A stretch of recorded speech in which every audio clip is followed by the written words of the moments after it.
ఒక వ్యక్తి 1/3 వంతు పనిని 15 రోజులలో పూర్తి చేస్తే ఆ మొత్తం పనిని ఎన్ని రోజుల్లో పూర్తి చేస్తాడు అనేది ప్రశ్న.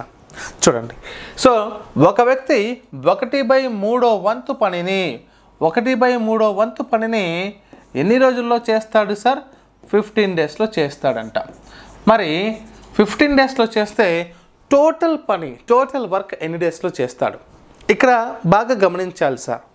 ఇప్పుడు 1/3 అనేది మనం రాసుకుంటే ఈ హారం అనేది ఏం తెలుపుతుంది సార్ అంటే పూర్తి పనిని తెలుపుతుంది సార్.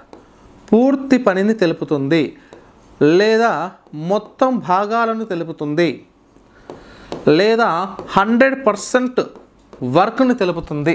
అన్ని పదాలు ఒకటే. ఈ హారం అనేది పూర్తి పనిని తెలియజేస్తుంది, మొత్తం భాగాలను తెలియజేస్తుంది. అయితే 1/3 పార్ట్ అనేటటువంటిది 15 రోజుల్లో, అంటే ఈ 1 అంటే మొత్తం పని 3, అందులో ఒక భాగం అనేటటువంటిది 15 రోజులకు సమానమైతే 3 భాగాలకు ఎంత? That is the simple short cut. ఒక భాగం 15 రోజులకైతే 3 అనేది ఎంత అంటే పూర్తి పని. సో టోటల్లీ 3 పార్ట్స్ అమ్మ.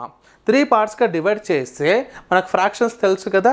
మనకు ఉదాహరణకు ఒక బాక్స్ ఉంది సార్, ఇట్లా ఒక rectangular box 3 equal parts divide చేస్తే దీనికి కలర్ షేడ్ చేసినప్పుడు 1/3 పార్ట్ రాస్తాం. Yes or no? అంటే పూర్తి 3 భాగాల్లో ఒక భాగం పూర్తయింది అని అర్థం. అంటే ఒక భాగానికి రంగు వేయబడింది ఎట్లా చెప్తామో ఇక్కడ ఒక భాగం ఎన్ని డేస్లో పూర్తయితే 3 భాగాలు మొత్తం పని ఎన్ని డేస్లో అవుతుంది సార్ అంటే సింపుల్గా 1కి 15 అయినప్పుడు 3కి ఎంత అవుతుంది? ఎక్కువ అవుతుంది కాబట్టి ఎక్కువ/తక్కువ × 15 = 45 డేస్లో అయిపోతుంది sir. So what is your answer? 45 days. Are you understood clearly?